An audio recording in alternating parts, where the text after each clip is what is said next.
Again, 1, 2, Rabbi Kaplan. So Reb Chaim Shlomo Leibowitz told me he used to meet his friend Rabbi Roma Erlinger every Friday night, and they would take walks and talk and learning while they were walking. They told me Rabbi Roma Erlinger was, or maybe still is, I don't know, Magid Shir and Kol Torah.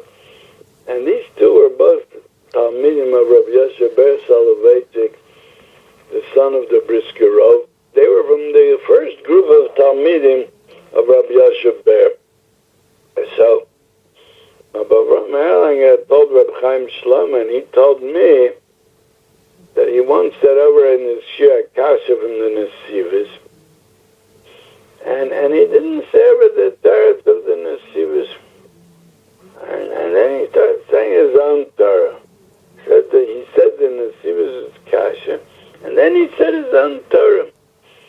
Rabbi Yoshe asked him, why didn't you say over the Torah of the Nesivos? So he said, it's very schwer, there's kashas on it. We don't know how to we don't know how to understand it. It's so schwer, so many kashas on it. Rabbi Yoshe said it doesn't matter. First you say over the Nesivos, no matter how schwer it is, no matter how much you don't understand it, you say over the Torah of the Nesivos. Afterwards you could ask, and then you could say your own. So I learned from this that the Pshat is the Gedolei Olam. They learned in such a way. They had such a emunah in what they're learning is Torah Hashem. That they were zocha that there's farmers should be miskabel b'chol tefusas Yisrael, and even their mistakes. It's demanded from every Talmid Chacham to learn their mistakes, and we can't ignore it. And that's why he said to him that that's not a way. You have to say over the Nesivos, even if you understand, even though you do think there's a lot of kashas on it. And that's how we have to go to Torah, and that's how we have to take it very seriously. And that's how we have to look at the Ben Adam Lachaver. And we're so far from feeling this feeling about Torah that we don't understand it. But at least when we say the Kina of the Maram Rothenburg, let's remember there were once Yidden like this, that they did have this feeling that the Torah is mamash eish, and they couldn't understand that a eish bosser should burn up the Torah. That's eish. And when we say the Kinnis, let's use that as a way of understanding how they felt. Let's at least have some kind of connection to the way they felt. Let's on the day of Tisha B'Av feel Gedolei Olam looked at the Torah this way. Gedolei Olam couldn't understand how the Torah could be burned, and many, many other things. And I wanted to bring out another point from this. There's such a thing that it started from right after the Holocaust, and the Zionists strengthened it. Talking about the Holocaust, learning about the Holocaust, going and visiting the places where the Holocaust happened. But I'm asking, is there anything going to come out for Avodas Hashem from that? Are we going to become better Jews from that? Is that going to help us understand more the importance of Avodas Hashem? But it should. Look what happens. Look what happens when you go away from the Torah. Look at what a charon af comes down to the world from leaving the Torah. And you can hear Rabbi Victor Miller talks about it. What a bad situation it was. How many thousands went away from the Torah in the last 200 years. And what Rabbi Yosef Tzvi Ben Porat, he gave a whole lecture about where was God in the Holocaust. What do you mean, where was God in the Holocaust? If you drove him out of the house, you said, get out of here. I want to live a Goshka life. So what are you asking, where was he? that purpose, it's worth talking about the Holocaust. To know what could happen when you go away from Hashem. But that's not the way how they talk about the Holocaust. They talk about it as if look what happened. And again, it's the same thing.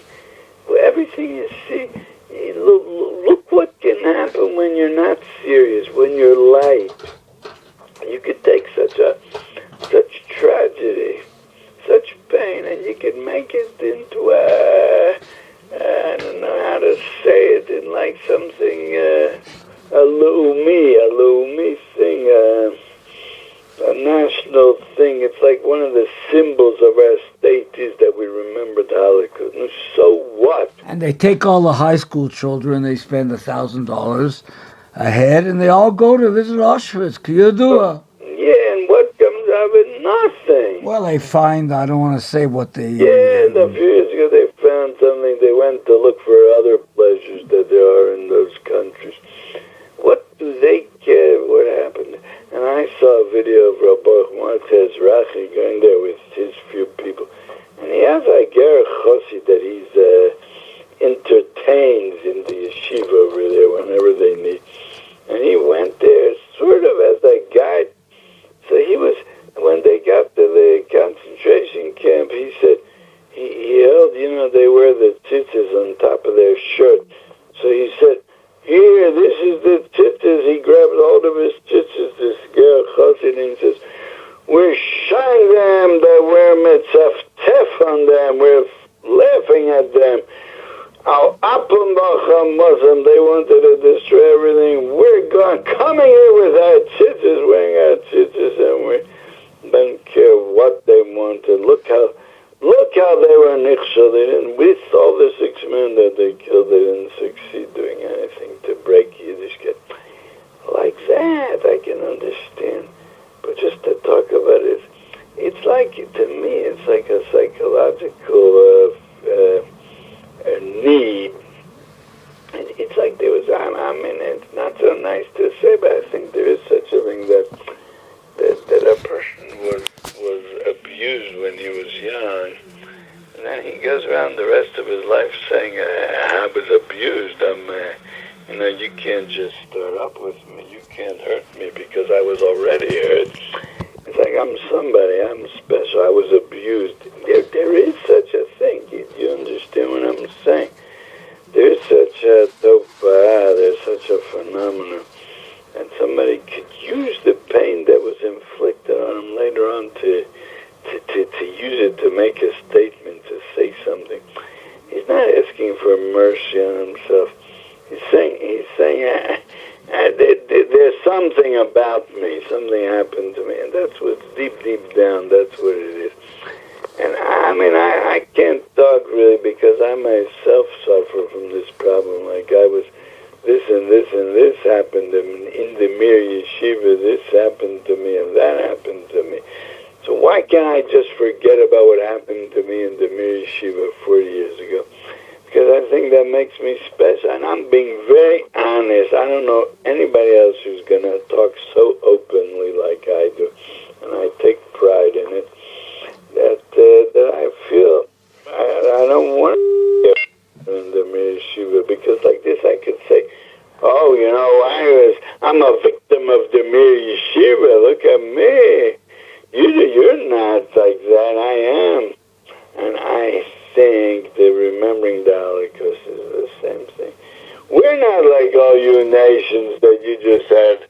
You had a nation and a peaceful life. We had a Holocaust. Look who we are. Look what kind of strange, interesting history we have. So we're going to keep it alive. We're going to keep remembering it. And my question is, what would happen if we would forget the Holocaust altogether?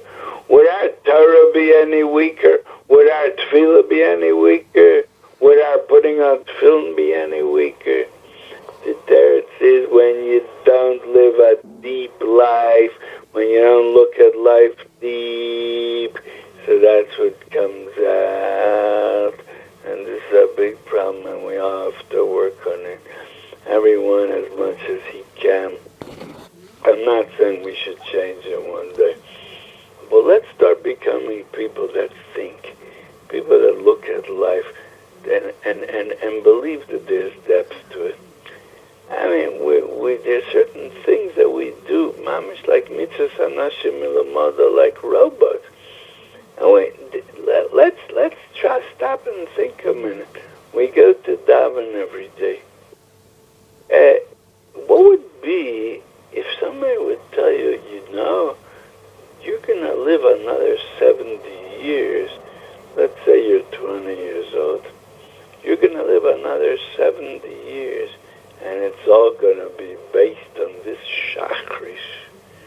You're now laying a basis for the rest of the 70 years of your life.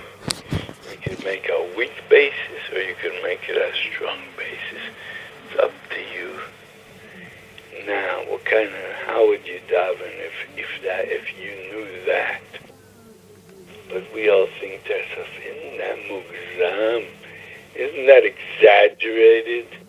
70 years are based on the 3/4 of an hour of today's shachris, because we all suffer from being light. No matter how much I know me and somebody else pride ourselves to be heavyweights, but we still have a lot to work on it to break the koach of the lightness of the Yetzer Hara, of this Satan. So it's like shachris, it's important, we're going to try the best we can. But to say that 70 years are based on it, well, what do we know? What do we understand in Ruchnis? What do we understand? What kochus there lies in every chelik of Avodas Hashem? That's all because we also let the lightness crawl in and influence us. Hashem should help us. Let's be mischazik together. Let's be mashkia, a little bit more machshava in everything we do. Let's make a hachona of mamash, a small hachona before every davening, before every learning. And we'll see that one thing will happen. It'll go out of a situation of lightness into a situation of heaviness. And with that, we might be zocher to become emes Ovdei Hashem, or have a shaykhis to be Ovdei Hashem. And we should all be zocher to the gula shlomo b'mheira v'yameinu, amen. Amen, amen. Thank you, Rabbi Kaplan.